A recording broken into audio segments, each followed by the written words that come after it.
क्या हुआ? बड़ी विचित्र स्थिति पैदा हो गई थी। क्या महिला सांसदों को आगे किया गया आज था? जो सदन में हुआ है वो बहुत ही चिंताजनक है और लोकतंत्र के इस मंदिर को अपमानित करने वाला है।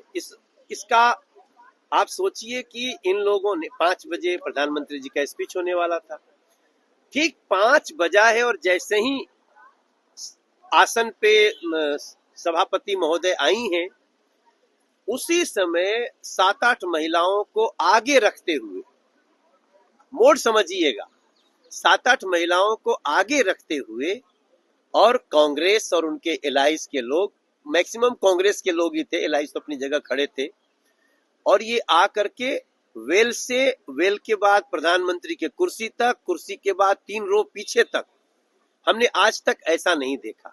हमने आज तक बहुत ज्यादा देखा तो वेल में लोग सीढ़ी पे खड़े हो जाते थे, लेकिन आज 3 रो पीछे तक आना और पूरा इस तरह से इशारा करके जिससे लगा कि वो किसी को मारने पीटने आए हैं।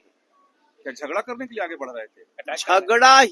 झगड़ा नहीं, मारपीट करने के लिए।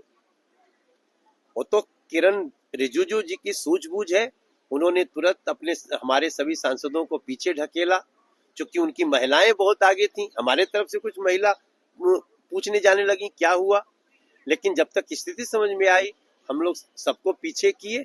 और ये पूरा देश जब ये सुने, समझे, देखे तो आप सोच लीजिए, आपको हरा रही है देश की जनता, आप एनडीए पर क्यों बौखला रहे हो? आपको हरा रही है निगम में जनता, विधानसभा में जनता, सब जगह जनता हरा रही है, उसका बौखलाहट एनडीए पर क्यों? और ये जो किया है उन्होंने एक केस तो आपको पता ही होगा, हमारे दलित सांसद जो सभापति के पद पे बैठे हुए थे, चेयर पे, उनका अपमान अलग किया है, उनको अलग अपशब्द बोले हैं, कागज फेंके हैं, और उसके बाद ये घटना, ये प्रधानमंत्री पे अटैक करने की कोशिश थी महिला सांसदों को आगे करके। भाई अब आप इसका खुद अर्थ निकालिए कि क्या हो सकता है, लेकिन वो तो संजोग था कि प्रधानमंत्री जी तब तक नहीं आए थे, मगर ये जो कुछ भी किया इन लोगों ने वो बहुत ही आपत्तिजनक है, और एक एक लोगों की जो एक लोकतंत्र के मंदिर का नियम है उसके ऊपर कार्रवाई होनी चाहिए। संसदीय इतिहास में पहली दफा होगा जब राष्ट्रपति के अभिभाषण पर प्रधानमंत्री का जवाब होना तय हो, लेकिन प्रधानमंत्री ना जवाब दे पाए। यही वाकया आज हुआ।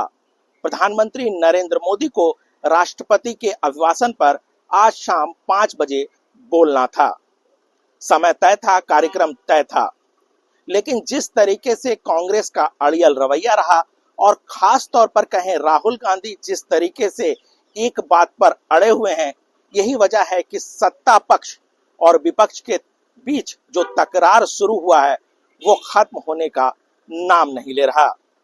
राहुल गांधी लगातार मनोज नरवणे के उस बुक जो अभी तक प्रकाशित नहीं हुई है उसके बारे में बोलने को लेकर लोकसभा में अड़े हुए हैं। स्थिति यह है कि पिछले 2 दिनों से लोकसभा की कार्रवाई नहीं चल पा रही। आज हमने देखा कि कांग्रेस ने साफ तौर से कहा कि अगर लोकसभा में विपक्ष के नेता राहुल गांधी को बोलने नहीं दिया जाएगा तो वे प्रधानमंत्री को भी बोलने नहीं देंगे। राष्ट्रपति का अभिभाषण और राष्ट्रपति के अभिभाषण पर चर्चा बहुत ही महत्वपूर्ण कहा जाता है। ऐसे में सरकार चाहती है कि सभी दल इस पर भाग ले, सभी अपनी अपनी बातों को रखें, लेकिन राहुल गांधी के अड़ियल रवैये की वजह से विपक्ष का कोई भी नेता इस चर्चा पे अब तक बोल नहीं पाए हैं। ऐसे में सरकार चाहती है कि कम से कम विपक्ष के नेता बोले। अब देखना दिलचस्प होगा कि कल जब सुबह 11 बजे कार्रवाई शुरू होगी और चर्चा बाद में आएगी तो किस तरीके से कांग्रेस का रवैया रहता है और प्रधानमंत्री नरेंद्र मोदी किस तरीके से जवाब देते हैं। Anoop Gupta, news 18 network, Delhi.